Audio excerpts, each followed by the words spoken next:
Thank you. So welcome, everybody, to the second hour of Mind Shifters Radio. Today is Tuesday, May the 2nd, 2023. And their call-in number is 563-999-3581 and press 1. And that puts you into queue to talk to us. And we'd love to hear your comments and questions because that makes this your show. Welcome, Michael. Thank you, dear heart. We're going to have to get your phone checked out because there's this for several weeks now. When you're talking, there's usually this background kind of rumble in your voice, like the signals kicking in and out. In any event, delighted to be here. Delighted you're here to participate and lend an ear to our conversation. This conversation has been going on for, we're in our 12th year, 5 days a week, an hour a day, to assist in moving the mind from, there's so many different ways to say it, but from hostility and fear, from stress, from sympathetic dominance, from regurgitating the past as perceptual constructs of the mind and believing that what the mind is showing us is actually what's happening in the present moment, and just being trapped in its babble. Oftentimes the stories told by the mind are nothing but replays of generational patterns, and people tend to get so stuck in those patterns, it's hard to let loose of them. And that's the reason for forgiveness.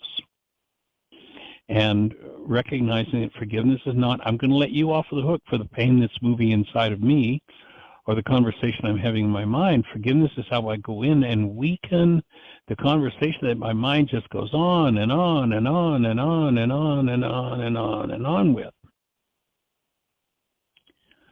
Time for us to put an end to those conversations. Time to, as you've heard me say many times, be out of your mind. And to be out of your mind, it's logical that there'd have to be something you could trust other than your mind. And most of us have been taught that, well, whatever's going on in my mind is the truth about what's happening in the world. And my offering is, rarely is what's going on in someone's mind representative of the actuality of the moment. I've used the example several times of, you go into a courtroom where 6 different people are testifying about an accident they all were at.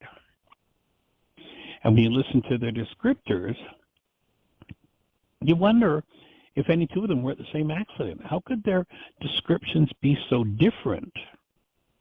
Well, their descriptions are so different because each person who is a participant in or observer of an event in the world has a reality going on in their minds. The information that their minds served up that became their understanding of the situation. But when we look really closely, the reason everybody has a different story is because the event resonated different things inside of each person, and therefore each person had a different construct than each other person. The objective of this work is to get to the point where, rather than living in babble, the mind telling its story over and over again, rather than believing that stuff, to apply forgiveness in order to weaken that stuff that tends to make up the why is this happening to me again experience. And as we weaken that data and that information through forgiveness, actual forgiveness weakens the conversations of the mind. I was talking to someone this morning, and I mentioned a passage that just is so on track for this, and it's an example from the ancient scriptures. So there's an actuality that happens. This man enters what was called the Garden of Gethsemane.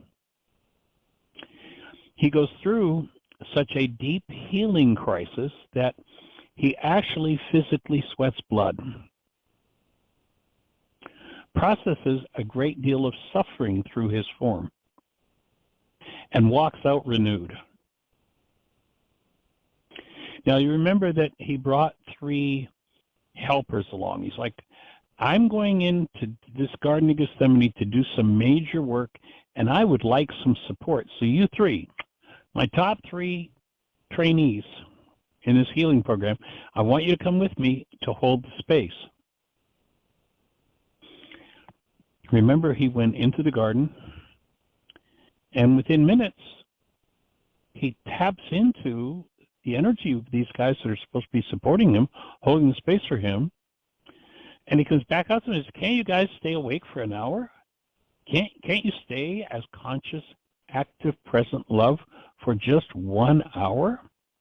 And they couldn't, because they had not processed what he was busy processing, and that was death. So he comes out of the garden, and all of a sudden he's confronted. One of his disciples, before they went on this expedition, asked for permission to bring weapons. And he was told by Yeshua that he just need 1 weapon, 1 sword. That was it. So Peter brings the sword. Peter's bound and determined that he's going to save Yeshua from the demonstration that Yeshua has chosen to participate in. So Peter gets between he and the high priest servant and goes after the high priest servant, ready to hack off his head. And fortunately, we're told he just was able to hack off an ear. There are a couple of things really important about this story in terms of our lives. One, it's an opportunity for Yeshua to deliver a very, very powerful message to Peter, the one with the sword in his hand. If only the world would listen and actually hear the meaning of this message. If only the world had the eyes to see and the ears to hear this message. And he said, if you live by the sword, you will die by the sword. Now, whether that sword is your words, your actions, or a weapon, by the use of that energy pattern, you will draw that to yourself ultimately.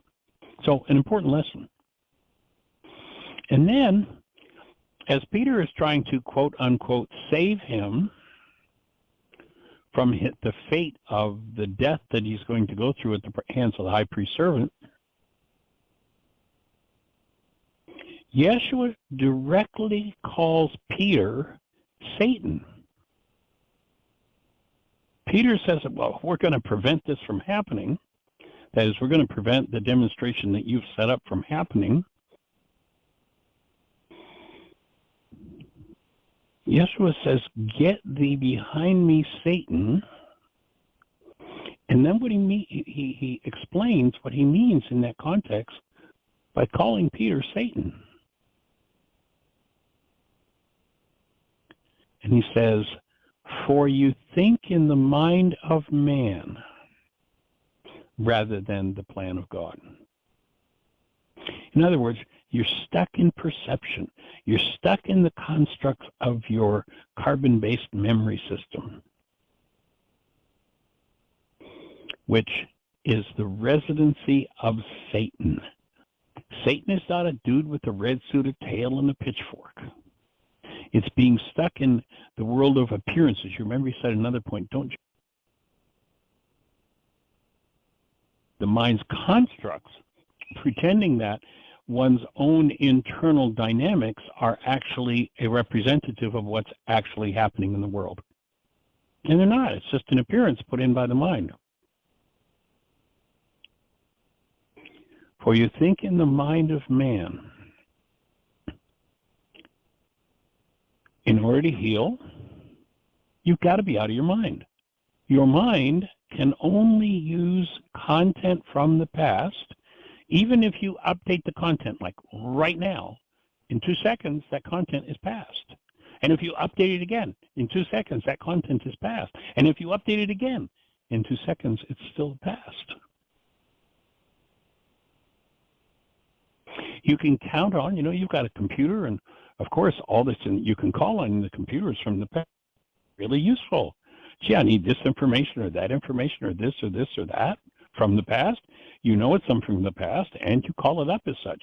You don't pretend to yourself that it's actually what's happening in the present moment. But when the mind of man is active, it constructs a world that's very detailed and very tricky, and we think we're actually seeing what's outside of us and not realizing that what we're seeing, what we're feeling, what we're experiencing is a product of what's moving in the mind from the past. And Yeshua defined that as Satan. And then he does something monumental. Servant, the archenemy, the bad guy, the evil one, the wicked one. You could take a whole list of superlatives. Is obviously the high priest servant. Peter feels like everyone who attacks Peter feels justified in attacking him because he's the bad guy. He hasn't heard yet that you're supposed to have a condition in your mind called Rachma when you think of what supposedly is the bad guy, and by doing that, you get to heal. So the high priest servant is injured by Peter's sword. What does Yeshua do?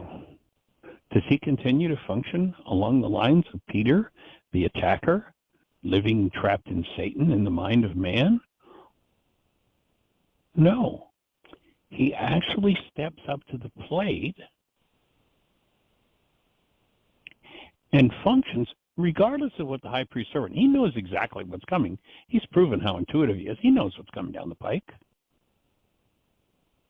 But instead of getting caught in that, Yeshua functions as a human being.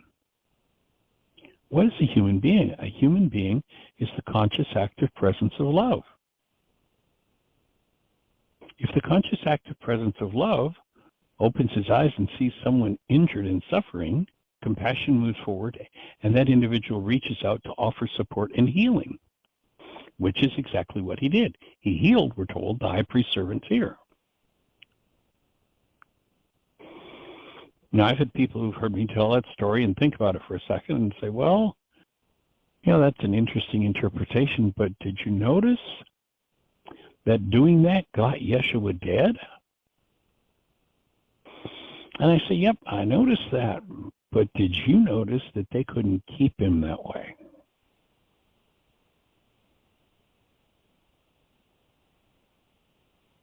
They literally tortured and killed his body, but he did not get lost in the appearance of that. And he said at the point earlier to take 3 days to rebuild the temple. A temple is your own form. And he took 3 days and we're told rebuilt it and was back again. So if you notice that he was not demonstrating the power or the desirability of sacrifice and suffering as many portray it. Oh, go hang on the cross with him and then you'll be okay. Well, that'll get you nail marks in your hands and feet. It won't get you anywhere. But here's what will. Even if you were being attacked in such a situation as Yeshua was, if the only thing that drives your reality is conscious, active, present love, then the attack energy cannot destroy your body. It's a pretty high standard to step up to.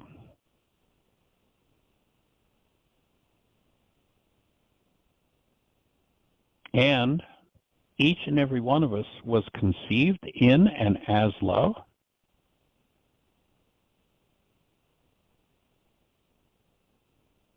Exists as love.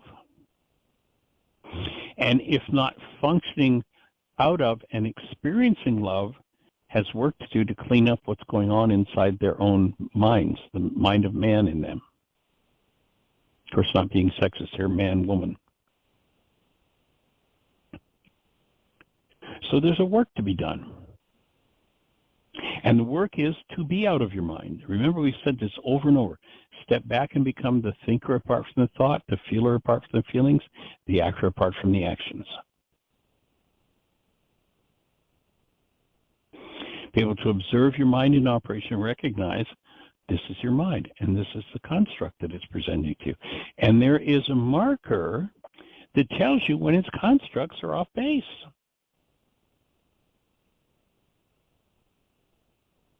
If there's any form of hostility or fear that accompanies the construct of your mind in any given moment, that's a signal, that's information that tells you that your mind is using corrupt data to build its reality in that moment. And you want to be careful about buying it, accepting it, believing it, because if you do, as a creator, you'll just recreate your life out of that. When you recognize this is corrupt data, this is false, this is not the truth about me or life,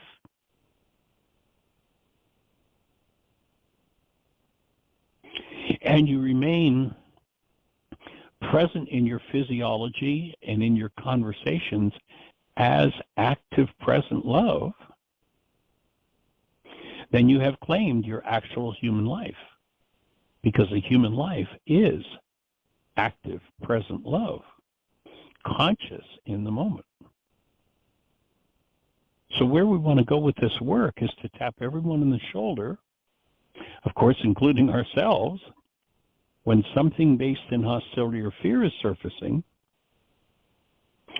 Own that something, converse out of the space of willingness, willing to work through it, rather than just being trapped in its screaming, raging noise, and free yourself from its grip. And each time you apply forgiveness, you literally weaken the energy fields that come from the mind that, with great oomph and emotion, prove to you that your construct based in corrupt data is a lie. And so each time you apply the tool of forgiveness, what happens is you weaken the underlying energy patterns that produce your reality.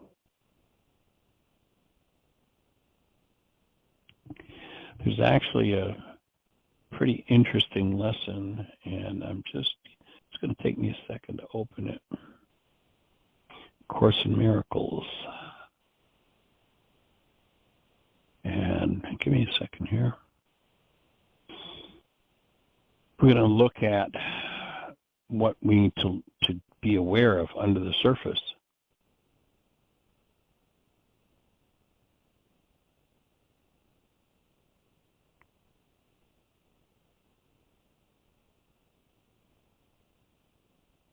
Excuse me for being distracted here for the moment.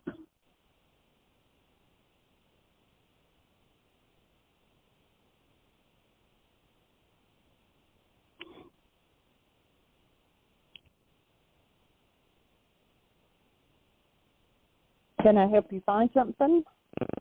No, I'm just opening it in Google here. It'll just take a second.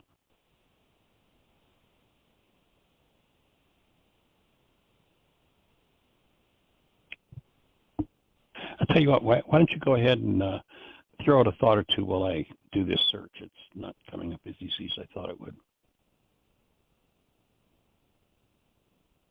Okay, well, I heard you, but I'm not sure I can follow the same train of thought that you're doing because I was preoccupied. Oh, you don't have to. They do. Little one here. Yeah. So, first thing I thought of, there was someone who I was working with last night, and one of the things that I pointed out, and I said, I wish I had recorded it because I think I need to hear it, is, the reality of this is what they're doing to me may be true and it may not be true. and that our reality tells us, based on past, when something like this happened, that is what it meant, and that's what they're doing to me. I said, but you don't know, when people get stressed, especially when they're ultra stressed, they do what their power person did, and they do what they think they need to do to survive. And I said, perhaps the person is in such overload that they can't deal with anything else, and it's like, just go away or go over here or go do this because I can't handle anymore. I can't think. I can't plan. I just can't. And I said, that may be what's going on for them, and you're taking it, oh, they're throwing me out. And I said, that may be the furthest thing from their mind, but they're just in such overload. I said, but we always know that what's going on in our reality is true about us. It might be true. It might be true about them, but we don't know that. We do know that it's true about us. And so sorry, she just made a little mess here. Let me get it up before it dries. We are painting rocks. So anyway, I was, trying to get the point across that, instead of jumping to the conclusion, to wait and to see, what transpires and to weigh it out. And I said, always, I would suggest that, you make a list. If I do this behavior, and this is probably the result I'll get from that behavior, or if I don't do this behavior, this is the result I'll get. And I said, then look at your list and decide which result you can live with. Because every action, every choice, whether it's a choice to do something or a choice not to do something, has a result.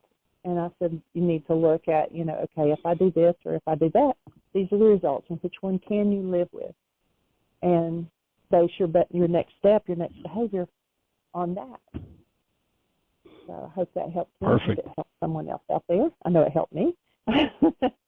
Yay. Sweet. And sometimes I did. And sometimes, just listening to what you're saying, isn't it true that that old saying about it's sometimes hard to remember the objective was to drain the swamp when you're up to your sweet bippy and alligators? Oh, yes. When the mind is doing its thing, it's a powerful trap. And, that's why forgiveness is so important, to weaken that trap and gain insight and get past its lies. So the chapter I was looking for is chapter 13, section 3, the fear of redemption. You may wonder why it is so crucial that you look upon your hatred and realize its full extent. You may also think that it would be easy enough for Ruka to show it to you and to dispel it, without the need for you to raise it to awareness yourself. Yet there's one more obstacle you've interposed between yourself and the atonement. That is coming back into direct relationship with the truth of who you are. We have said that no one will countenance fear if he recognizes it. Yet, in your disordered state of mind, you are not afraid of fear. You do not like it, but it's not your desire to attack that really frightens you.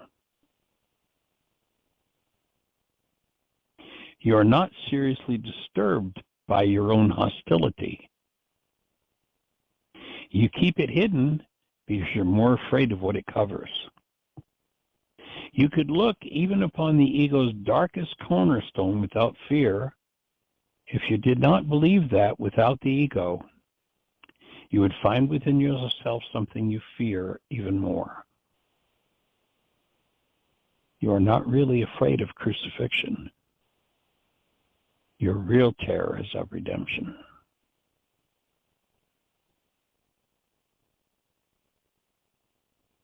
It's a powerful statement in terms of, where we live, really, truly doing our work. You may wonder why you must look upon. And to look upon it means you have to step back and become the observer of it. You can't have it with its fingers wrapped all around your face, right to the back of your head, and squeezing on your head, and say, yeah, I'm looking at my hatred. No. No, your hatred's got you by the face. It's the ability, and we've talked about that over and over, the ability to step back and become the thinker apart from the thought, the feeler apart from the feeling, the actor apart from the actions. So this lesson goes on to say, under the ego's dark foundation is a memory of the Creator, and it is this that you are really afraid. Pardon me, it is of this. For this memory would instantly restore you to your proper place. And it is this place that you have sought to leave. Your fear of attack is nothing compared to your fear of love.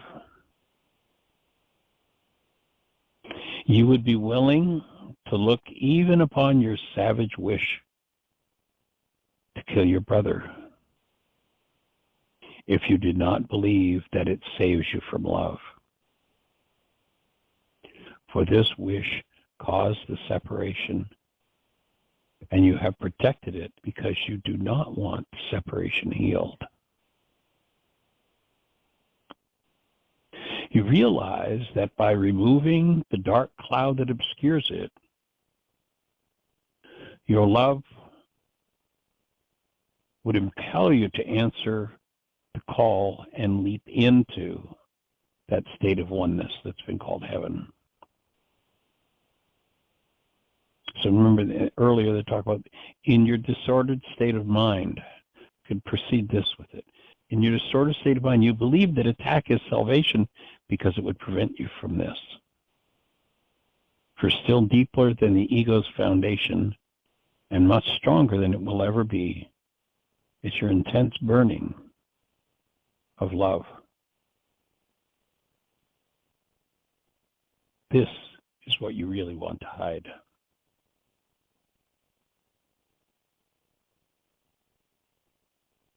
In honesty, and of course this would be especially when under stress, is it not harder for you to say I love than I hate? Too many associate love with weakness and hatred with strength.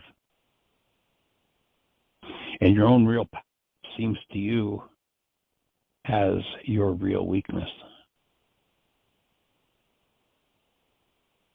For you could not control your joyous response to the call of love if you heard it.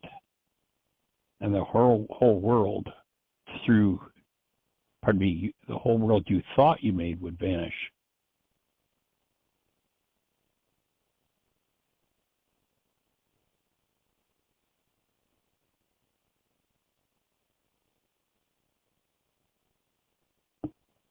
Powerful piece of information. You may wonder why you must look upon. Take those words. And after those words, put anything in you that's based in hostility or fear.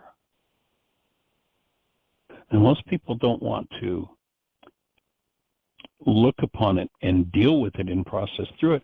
Most people just want to talk about it.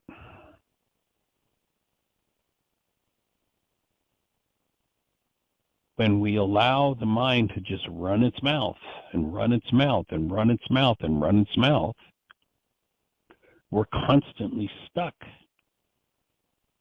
in relationship with the trauma that lies beneath what one is running one's mouth about.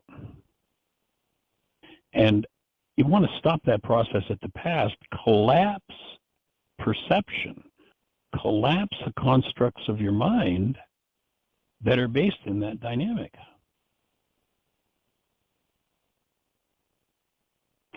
So that hostility and fear is removed from the picture, and the only thing left is the direct experience of conscious act present love.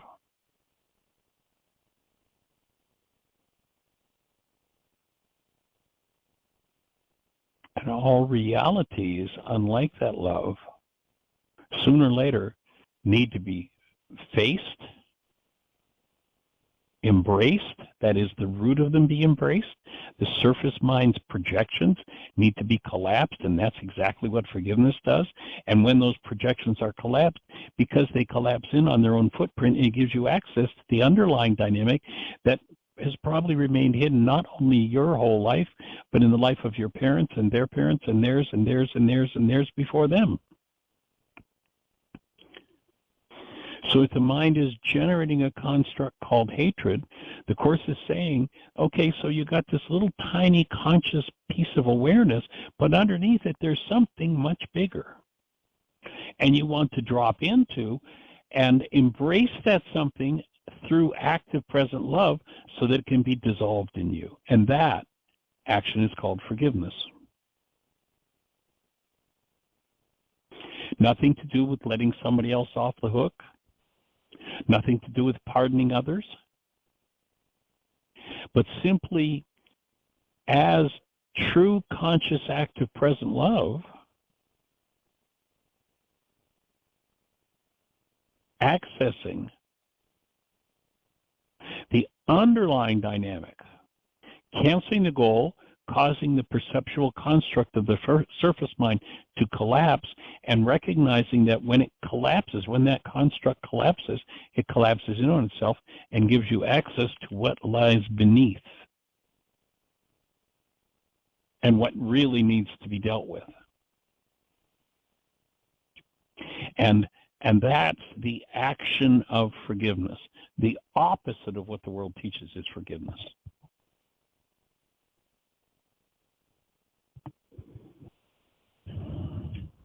So that's what we're here to do. And Miss Jeanie, when you shared, as I asked you to share something that you wished, and you said that to me earlier, that you wished you had recorded that session because it was some good stuff for you to learn. Does this passage, does this fit? Is it consistent with what your insights were as you were processing that? And that's actually one of my favorite. You know, I know a lot of times you will just quote the first part about you may wonder why you have to look upon your hatred and realize its full extent. But reading the rest of it to me is so powerful that it's, you know, not afraid of crucifixion, but your real terror is redemption. And I think, you know, a lot of times, a lot of us have, you know, if we were redeemed from the, rescued from the demons that are in us or whatever. Right, that's it. I'm on the radio show. They're the only ones who need to be rescued from, the ones within us. Yeah, but that if that happened, if the inner demon was gone, you know, then who would I be? It's like we have, you know, fought that demon and dealt with that demon for so long, and then for it to, you know, it's like part of our life, and you know, who are we without it, or you know, how would I survive without it? You know, I don't know. There's just a lot of mixed thoughts around that. But no, that's right on. That I'm passage. with you. Yeah. Well, it goes further in that lesson. It says you must look upon your illusions, and that's the pictures generated by the minds out of the mind energy unresolved from the past, and not keep them hidden because they do not rest on their own foundation. The underlying, as you're talking about the demons, that's a good way to speak about it. And, you know, I think it's so powerful when you recognize, if you look in the scriptures, that one of the passages at least that talks about fear speaks literally about fear as a demon to be cast out. You know, perfect love casts out fear, to get rid of that energetic dynamic. So again, you must look upon your illusions and not keep them hidden. And what does everybody try to do? Fight against that which drives them to look at it or supports them to look at it. Argue, fight, struggle against it, rather than taking a breath and going, well, let me see where this goes. And then recognize that these illusions do not stand on their own foundation, though in concealment they appear to do so. And they seem to be self-sustained. This is a fundamental illusion on which all of the others rest. For beneath them, concealed as long as they're hidden, is the loving mind that thought it made them in anger. And the pain in this mind is so apparent when it's uncovered, the need of healing cannot be denied. Not all the tricks and games you offer can heal it, for here is the real crucifixion. And yet, one is not crucified. Here is both his pain and his healing. For Ruka, or what the Greeks called the Holy Spirit, Ruka's vision, remember that word in Aramaic is the feminine elemental force in us that undoes the effect of our errors and teaches us the truth. So here it's saying, here is both the pain and the healing. For Ruka's vision is merciful and the remedy is quick. Do not hide suffering from her sight, but bring it gladly to her. Lay before Ruka's eternal sanity all your hurt, and let yourself be healed. Do not leave any spot of pain hidden from that light. And search your mind carefully for any thoughts you may fear to uncover. And when the mouth runs, that's, no, don't make me look. For Ruka will heal every little thought you've kept to hurt you and cleanse it of its littleness, restoring it to the magnitude of the Creator. Beneath all the grandiosity, and what's the grandiosity? I'm right, you're wrong, it's settled, why argue? Beneath all the grandiosity you hold so dear is your real call for help. Call for the love of the Father as the Father calls you to himself. In that place you have hidden, you will only to unite with your Father. So the hidden part of the mind says, I really need to be connected here. The separation excludes that solution. And then this lesson goes on to say, you'll find this place of truth when you see it in others.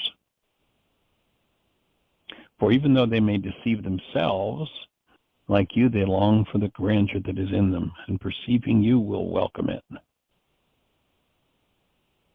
In perceiving it, you will welcome it, and it will be yours.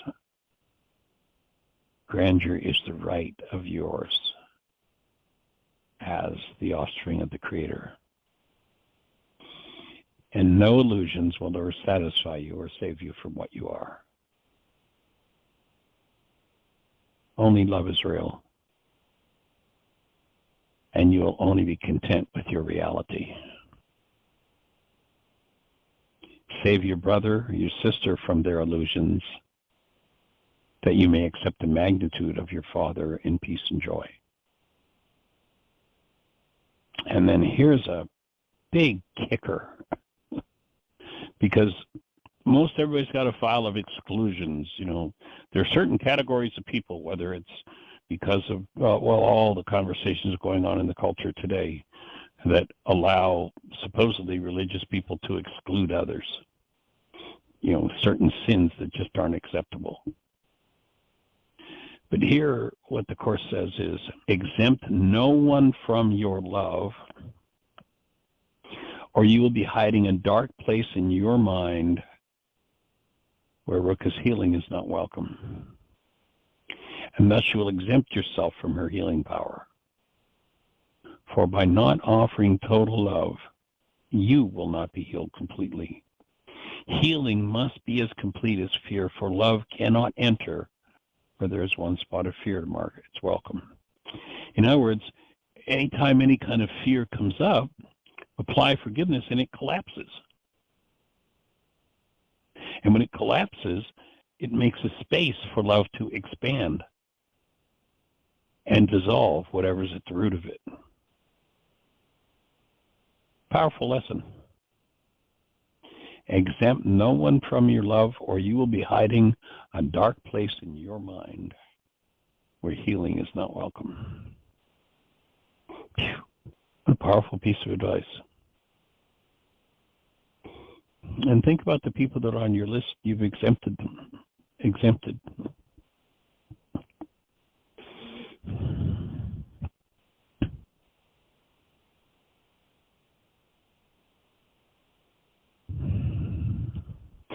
So any other thoughts for you, sweetheart?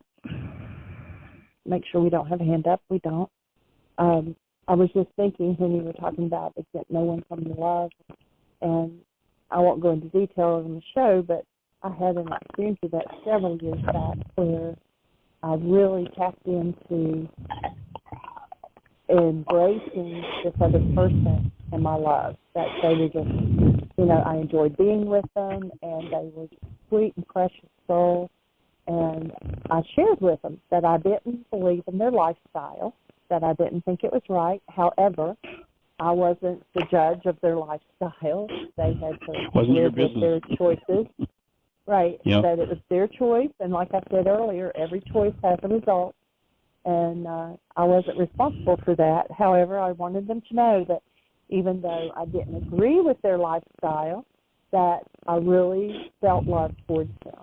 And they hugged me and they thanked me for sharing it. And we went on with the rest of the workshop. And later I shared that experience with a former pastor. And it was like, for the first time, I really felt like I had experienced when Yeshua said, talked about loving everyone, and yet you didn't have to love their sin, their behaviors that were off target, but that we were to love everyone. And I shared that with this pastor, and he said, I will pray that God brings you down.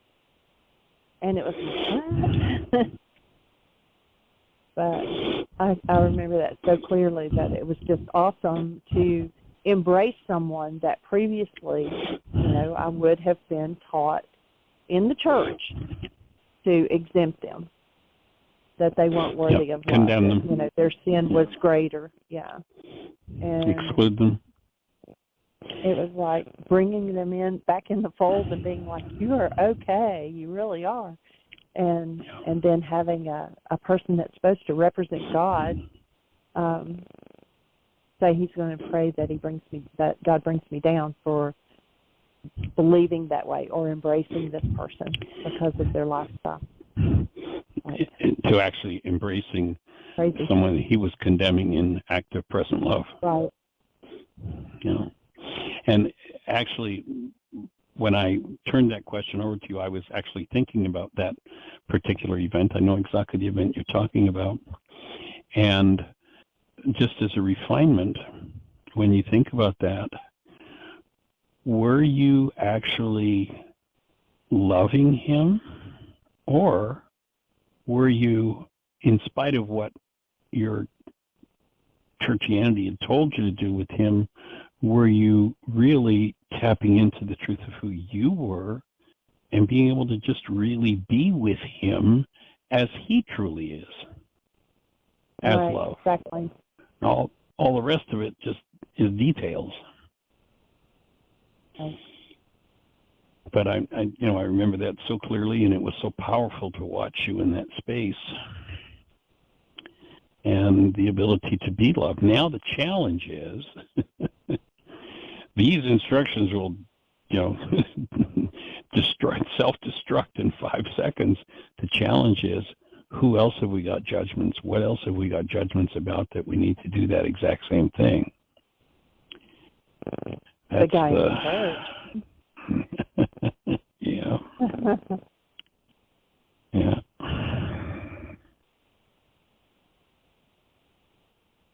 Powerful for sure. Well, we're down to about 15 minutes. So I wonder if we've got anybody out there in the phone queue with a hand up or anything in the chat room, and if you've got something we can support you with in comprehending this conversation, what's on your mind? If you're on one of those stations where we can't see you, our call-in number is 563-999-3581. If you call that number, you'll be listening to the show live. And then if you push 1, we have that will raise a hand in the control panel. Great. Let's say hello. I believe it's Miss Susan, 610. You're on the air. Hi. Well, you got Welcome, your dear finger heart. on it. Hi. Amazing talk. Yes, there are always people who we have exempted. And we think we've gotten rid of them. So I have a little testimonial from my daughter. She was at a ceremony for her boy Max, who got his Eagle Scout badge or whatever it is. It's a ceremony when he was made an Eagle Scout. And, of course, his father was going to be there, too. And my daughter has told me about how terrified she is to even be near him because she feels this visceral fear and a loss of her own centeredness and strength and everything. So she was breathing and getting herself ready to be there. And then there he was. And it was a small hall, so they couldn't sit very far apart. And at one point, everybody stood up to do whatever it was. And she, all of a sudden, sort of heard in her head, go over there and introduce your new husband to your old husband. Go over there. So she went over, and she said, I want to introduce you to Chris.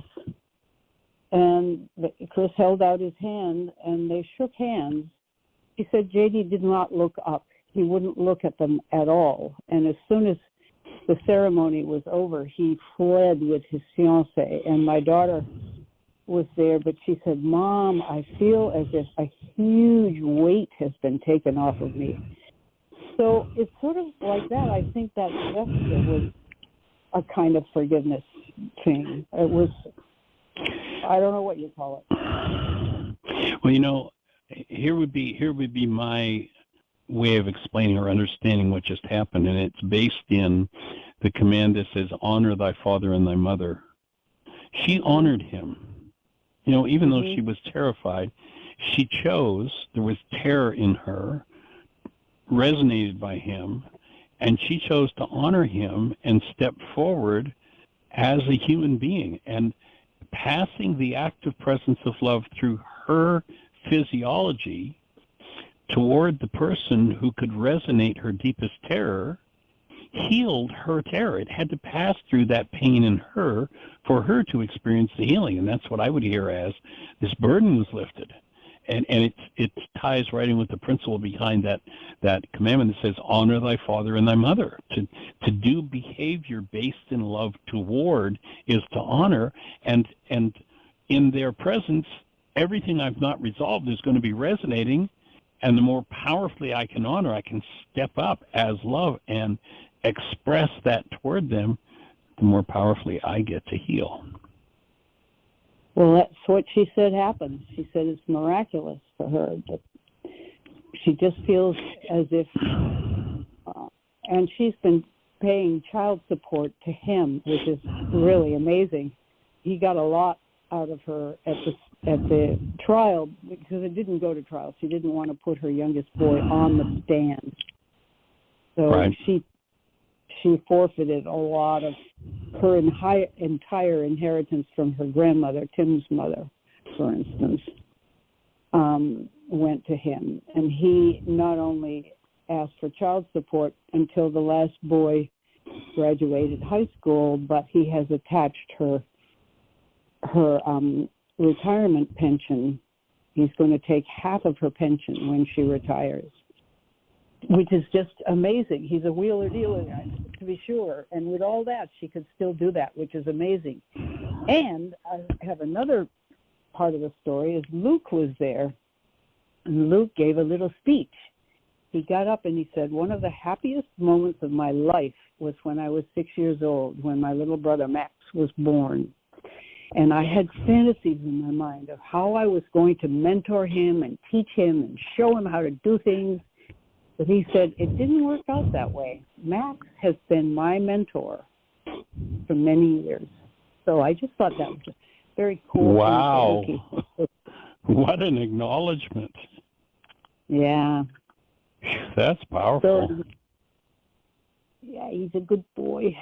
He's hanging on. And that's pretty much the report. But anyway, it fits into, people sit in that slot of, oh, I can't forgive that person. But sometimes the person who may have been the one most painfully situated in your life if you can do it with them, I guess you can do it with anybody. Yeah, and of course, I'll parrot the oldest line in this work that I can think of, and that is, please, please, please never forgive anybody for anything. Pardon them if you choose to, but do the internal work of collapsing the perception based in your own pain. Bring love through the part of you that holds that pain by extending it to them and thereby healing yourself. That's the real forgiveness work. And it you know, when you look at it from a bird's eye view, like we're talking about right now, you can see how, like, just tremendously challenging, difficult, or almost seemingly impossible it would be to do that if you didn't have a full understanding of the principles of how the mind works and how physiology stores those energetic patterns and how love heals them. It would just, it's like, I can easily understand why it all got turned backwards, and I'm supposed to let them off the hook for the pain inside of me, rather than I'm going to bring love through the pain inside of me to heal it, and I do that by offering it to them because it's in their space that my pain resonates most deeply.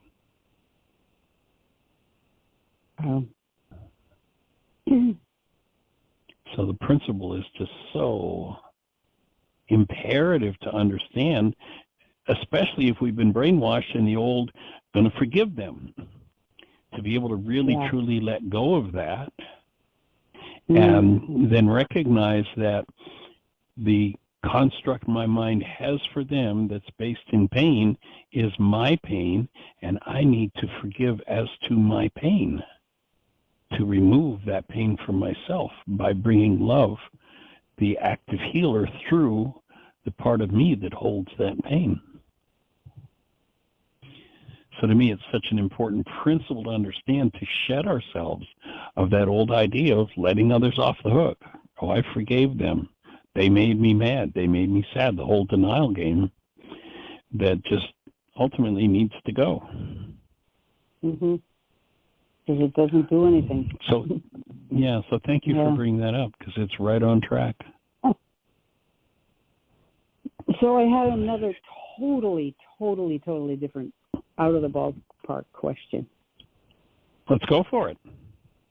Okay, I was telling you about this Christian mystic yesterday, John St. Julian Baba Wanyama. Yes. Anyway, I have a nephew who is transgendered from a little girl, and he was talking about how, first of all, this big issue of transgender business is such a distraction from the serious issues, I think, like climate change and guns and political enmity and all that stuff. There's a lot of, it's like, it's a distraction, but he addresses it by saying we were made male and female, and we really should stay that way. And his talk was most gentle. It wasn't confrontive or anything, but he basically comes out on the side of saying we need to work with who we are within our gender and not try to, have operations and adjust ourselves and so forth. And that may not be ultimately true. But my question is, first of all, my nephew was born a girl, but saw himself as a boy from the very youngest age, and he came across as a boy. He wanted his hair short. He wanted to wear boys' clothes. And I've told you about him. My grandson William, age 4 or 5, said, "Mom, Edie's a boy." And of course I say, "No, Edie's a girl." "No, Edie's a boy," he says to me with most certainty, as if he really knew who Edie was. And there has been some medical research on this.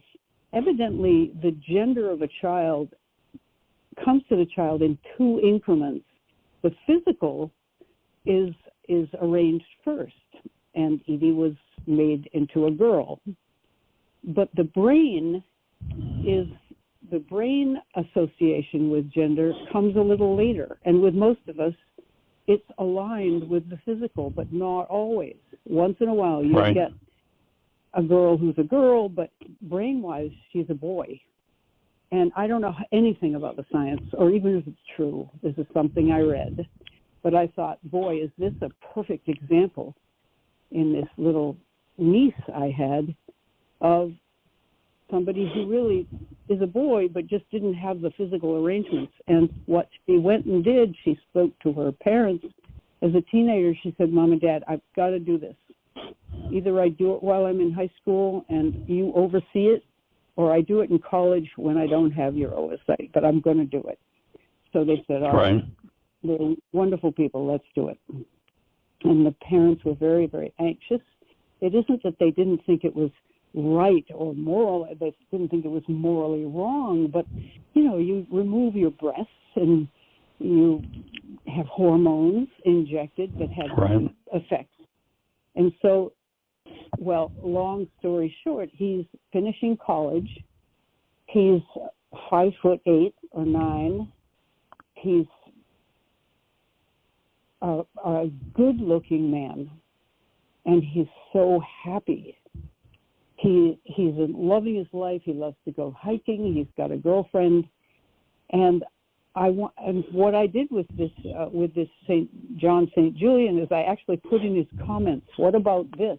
I'm eager to have his answer, what he might think of my question about what about this?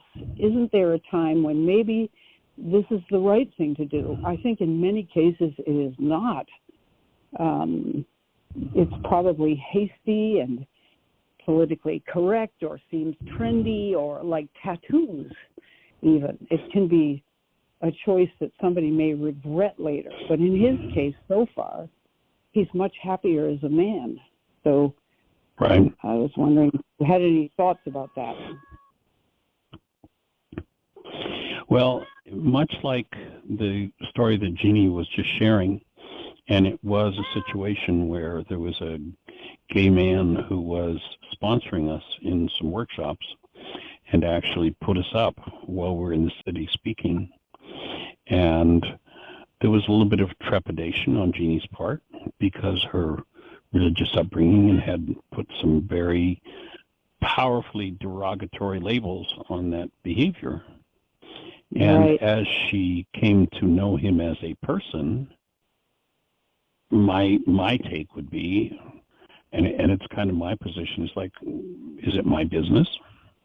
Not my business. My business, my job assignment from the Creator is to function with Rahma in the presence of love, not to determine who should do what or who shouldn't. Yeah. So that's kind of my take on it. My job is to support and be the presence of love for each and every person that I contact, that when I can't, to recognize I have work to do. If that brings up something less than love in me, that's my work. That's good. So I'd be interested in hearing what this response is, and if you have a link you could send me, I'd like to check out some of what this person's recordings are saying. Yeah, I sent his name to Jeanie in a text yesterday, and all you do is go on YouTube and punch in his name, and you'll see lots of presentations. We'll do it. Yeah. Awesome. All right, young lady, we're down to the last few seconds. The show is actually going to cut us off, so thank you again for your input. And everybody, have the best year yet of your eternal life. It's an awesome gift to give the world. Blessings.